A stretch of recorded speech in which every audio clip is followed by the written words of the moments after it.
Hello everyone, and welcome back. My good friends, I'm ever so glad to see you back here once again today for our RimWorld Steampunk Samurai series. What is going to be, unfortunately, the last episode in this series. But fret ye not, my friends, for I have a lot planned, an action-packed episode. To get us started, the leader of the Black Clan has contacted us and is letting us know about one of their friends who were injured on the road, not too far from our base. Given the fact that we and the other two clans are constantly at war with everyone across the globe, it would seem they don't have enough manpower to spare to save them, so we're going to be doing the saving, and in exchange they will join us. This was completely fine by me, as we had Ringa and Retz on their way back home already in the tank. So we'll just make a quick pit stop right before we get back to Flowing Hills. However, this will take a little while, and in the meantime, we've been focusing so much on taking out all of our enemies across the planet, it would seem that our livestock has become a little overpopulated. It seems that it is time for us to begin culling our flock. I suppose we're going to be having a nice chicken feast this evening in our palace. Splendid, as we'll need to be on a full tummy as we continue planning out this worldwide war against all the mercenaries, damn dirty impids, and the Red Clan. I must say though that as we continue to try and conquer more and more of our enemies' villages and settlements, it seems that our efforts are coming back less fruitful each time, I suppose you could say. I believe that this is due to an issue of us just having a gigantic military with a lack of equipment, so I want to try to focus on better equipping our troops right from the get-go. And that is exactly why we're going to begin going down the Tesla tech tree, allowing us to create many different types of weapons. Now, the types that I would like to create, technically we could already make, but they're not based around the steampunk tech tree, and thus I think it's only fair that we finish this first before we do so. But while we're working on that research, our caravan had finally arrived in the area that Sivan had been injured in. As we approached, we didn't notice any threat at all. Obviously though, she was very much injured, and so we would immediately begin tending to her wounds to ensure that she doesn't bleed out. After we get her patched up, we'll see if she'd like to join us.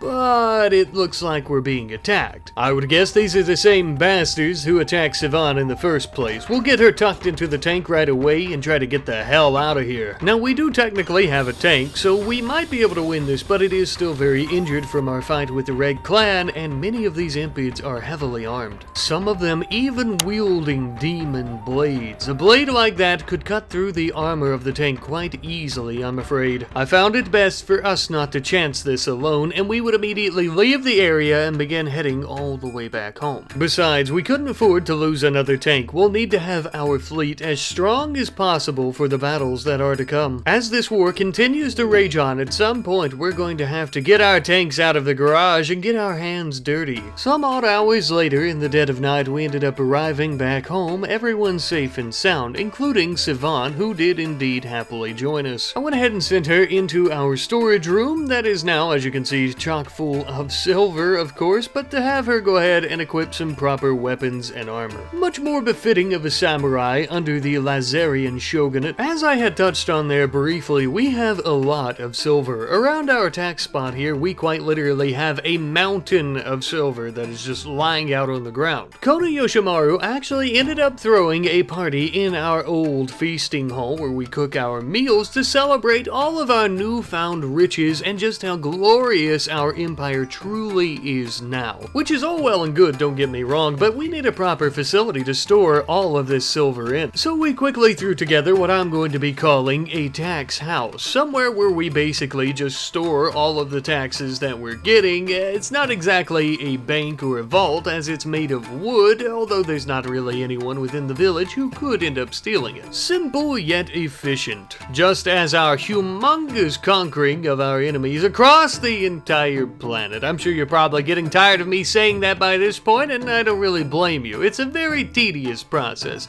but I must say that we have basically almost wiped out all of the impids, and we're taking over probably about 75 to 80% of the Red Clan by this point as well. I do also realize that this can be quite boring as well, as pointed out by our friend King Burger 8056, who makes a really good point about the Empire mod not letting us see the battles that are taking place. It's essentially just me clicking attacking on enemy settlements constantly, choosing to capture them, and then we wait about a day or two to see if it actually ends up happening. Since the last thing I want to do is bore you all to tears, and since the Empire mod doesn't actually have a way for us to watch these battles or to take part in them, I decided to take it upon myself to individually and manually do this. So I'll be showing you a few of those battles and what they're like. And you'll also notice that our troops are wearing their proper purple armor, just as they should be. I've taken the liberty to go about painting it. To begin, we'll be seeing what most battles are like for our brave soldiers against the Impid villages. As should be obvious, fires are a regular occurrence when battling Impids. Even at the cost of burning down their own villages, they will light everything ablaze, often resulting in tremendous amounts of burn wounds for our samurai. Though these tribal soldiers tend to be quite under-equipped compared to our samurai, this flame breath really gives them quite the edge during battles. If not for our armies using Steampunk technology, we very well would be experiencing much higher casualties than we already are. Though most Impid villages tend to be relatively small, and steam tanks are normally only used for the larger ones with much larger populations. This helps us out extraordinarily with keeping the death toll and injuries of our own soldiers to a minimum while inflicting many casualties to the Impids themselves. But the Impids are not the only ones who know how to put up one hell of a fight. The Red Clan also can hold their own quite well. Given the status and the cultures of our two clans, fights with the Red Clan were much more ceremonial and honorable compared to with the Impids. Often large groups of samurai from our two factions would meet in nearby areas to have their battle, making famous many a random forest and field. Because they're on the back foot in this war, often the Red Clan would attempt to lead us to areas such as Poison Forest where they thought that they may have an advantage. But thanks to our superior technology, we would be able to stand away from their camps and the battlefields in many occasions and begin firing at them from afar with our steampunk rifles, more often than not completely winning us the day. However, one final foe was not so easy. The mercenaries fought with no honor at all, even less so than the Impids, shockingly, and because of their much more superior armor and weaponry, we were constantly struggling to try to defeat any of their settlements. One singular mercenary with a charged weapon could easily take on several of our samurai at a time. This was an issue that we couldn't easily fix with sheer numbers alone, and an issue that wasn't going away anytime soon. But unfortunately, this is what happens when we fight the mercenaries more often than not. Devastating bloodbaths. We were basically sending our samurai in to be cannon fodder in these types of situations. And thus, why, if you have a keen eye when we're capturing settlements on the world map, you'll notice that very few of those settlements are ever the mercenaries. But we need to find a solution to this problem because it is putting out the flames of our war as we speak. We can take as many Impids and Red Clan settlements as we like, but our whole goal to end this series is to take out the mercenaries. And as long as they hold dominance over the entire planet, that is never going to happen. So, it's time for some upgrades. Immediately we began upgrading our settlements, first and foremost the largest ones that we could, that way we could also increase their military power and capability. The next thing that we would end up upgrading are our soldiers. Now, we're basically just creating a brand new soldier class that's going to have the heavy monster hunter version of the armor, and thanks to us completing our Tesla Tech research, we'll be able to reverse engineer ancient charge firearm technology that the mercenaries have been using and provide to this new soldier class. All of this coming together to make quite the formidable samurai warrior. With these powerful fighters under our arsenal, we should have a much easier time at taking over mercenary settlements and towns. Though, as you'll be able to see, we are doing a bit better with taking them over. It's not exactly perfect, as they're still putting up one hell of a fight, and we are still currently struggling to take over the majority of these settlements. It's all coming together though, one step at a time. It's important to remember that these samurai are pretty expensive for us to actually employ and to put them on the battlefield, while the mercenaries have this type of weaponry and armor at all times. Even so, as you can see, with all of our valiant efforts so far though, we have a dark blue sea of our villages across the planet. Something to be very proud of, I'll say. Interestingly enough, I think our shogunate and clan is actually actually the largest faction on the planet, though I would say it's probably a close tie-in with the Blue Clan or the Black Clan, as they're quite large as well. But definitely not the Impids for sure,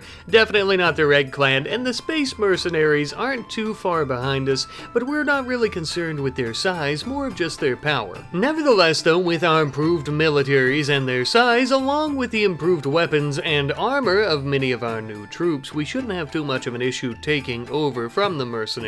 But of course, yapping about it isn't going to entertain us at all, now is it? Let's see what's going on for real. Thanks to the major improvements to our equipment and our soldiers in general, the tides were beginning to turn. The battles were still quite bloody, bleak, and desolate, of course, as the mercenaries are tough as nails, but we were at least able to really hold our own now. With our new rifles that were reverse engineered from the ancient charge weapons, this was becoming a cakewalk. At least for the riflemen, that is. Perhaps one of our greatest assets, though, was friendship. And though yes, I realize that is extremely corny to say, I do indeed mean it in a very serious way. As you can see, with our allies reinforcing us, we were a true force to be reckoned with. Funny enough, it was quite easy to do, seeing how we all hate the mercenaries, and with our allies' help, it was easy to defeat them. We would go town to town, village to village, finishing off these filthy swine once and for all. We've united the clans, and together we are unstoppable. Now you may be asking yourself, Rat Daddy, how in the name of God did you get the Black and Blue clans to stop hating each other long enough to assist you? Well, it was quite easy actually. You see, all I had to do was promise the Black clan that they could take up all of the remaining Impid villages and settlements, and the Blue clan could take up the remaining Red clan settlements as well. It only seemed fair, seeing how we've taken so many from both of those factions ourselves anyway. And with that, not only is peace on the horizon, but total world domination as well. And the coalition of shogunates stands strong, governing the entire planet. Please hold your applause for the end. Thank me later, as we have more to do. To begin, we must complete our fleet of steam tanks by building yet another Emperor's Wrath tank in our garage. This beautiful addition to our fleet shall be known as Shogun Pride. And I felt that it would be a good time to go ahead and name the other two tanks that we built last episode, with our next being Steamroller. And for our third tank, we have the very fitting name of Impid Destroyer. These splendid names come from our splendid friends Vascono Valles 2509, Helen Holiday 7760, and Dominic Van Ort. I'd like to thank you all ever so much for the name suggestions, as I love them. Now then, moving on to a new little project that we've been working on since probably the very beginning of this damn series, Steamwork Bionics. Finally, we have Retz's skills up to the appropriate numbers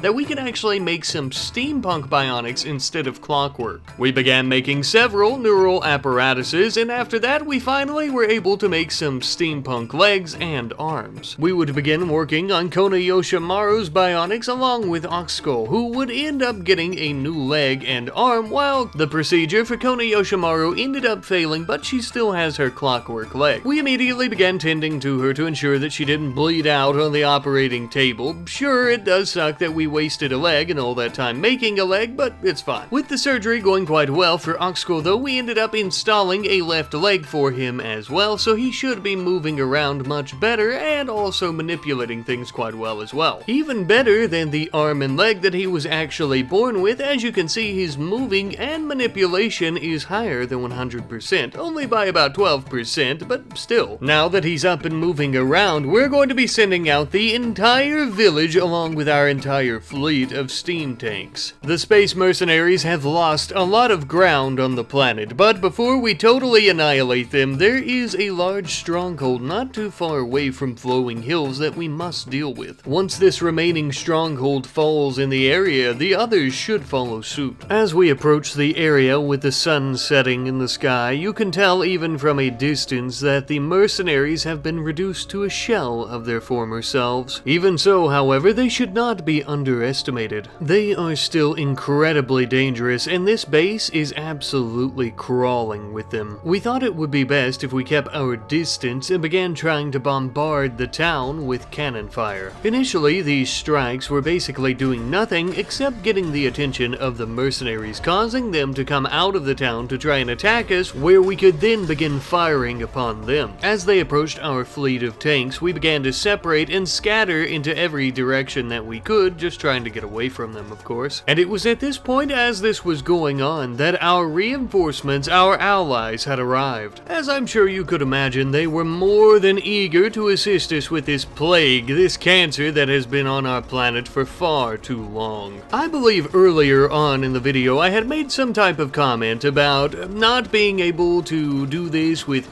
sheer numbers alone, but in this particular case, for this particular settlement, sheer numbers is quite literally what it took to defeat them. We had multitudes of samurai from each clan wielding katana, yari, even clubs and knives in some cases, beating down mercenaries wearing war caskets. It was truly a gorgeous sight to behold, something amazing, like a miracle, the power of teamwork and allies, I'll tell you. And perhaps one of the best parts is we hardly had to lift a finger at all. Occasionally, sure, we were running people over with our tanks or shooting at them or something like that, but the black and blue clans basically handled the entire fight. Eventually, late into the night, after many hours of fighting them off, we were beginning to chase the mercenaries out of their own stronghold, taking it for ourselves. Of course, though, we would allow the black and blue clans to have their right to pillage what they wanted and to take any goods or weapons or riches, anything that they found here, and we would split it all amongst ourselves, of course. Kono Yoshimaru would enter the stronghold and begin looking for some of these items, one of which being some type of white dragon priest mask. No doubt connected to the others, I'm sure. Best we take it with us. Interestingly enough, it would seem that there were plenty of riches here as well for us to take, along with many weapons. These would be perfect to distribute among our soldiers, giving them an edge in battle, or at least what's left of the battle, for the war of this planet is not yet over and we could take every leg up that we can get. But in the meantime, we are going to be heading all the way back home to Flowing Hills. Thanks to the support of our allies, we made it all the way back home without losing a single one of our samurai or even a single one of our tanks, though they were damaged quite a bit during the battle. After returning to the palace, we were sure to put our new mask on display with the others. Perhaps we need to do a bit of testing with these. It's hard to say what type of secrets they hold within. But my friends, I do indeed believe that this is where the road ends for us here in the Steampunk Samurai series. We have accomplished a lot, and I do mean indeed a lot. We are still currently at war, taking over the settlements across the entire planet, but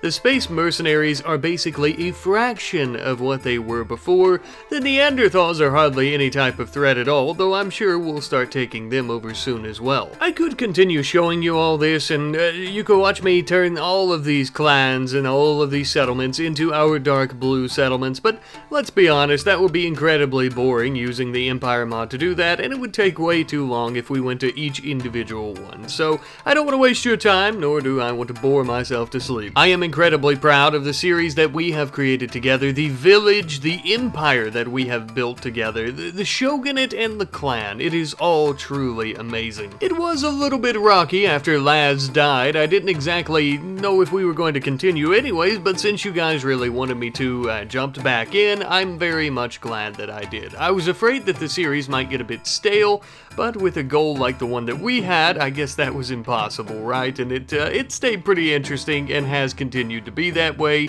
and I hope that you guys have been entertained by this series. I hope you've had a lot of fun. I really do. It's been a lot of fun for me to play this series, and to play as a steampunk samurai, a faction and, you know, a type of culture that I guess I never really expected. But again, I just want to say thank you, because none of this would have been possible without you guys. You guys make these series special with your ideas, your suggestions, your names. You guys are what make these series fun, and I truly am grateful for that. I really appreciate it, and I'm so glad that we've all enjoyed this. I think we've truly built a clan, a civilization, and empire that not only will we be proud of, but Laz would be proud of as well.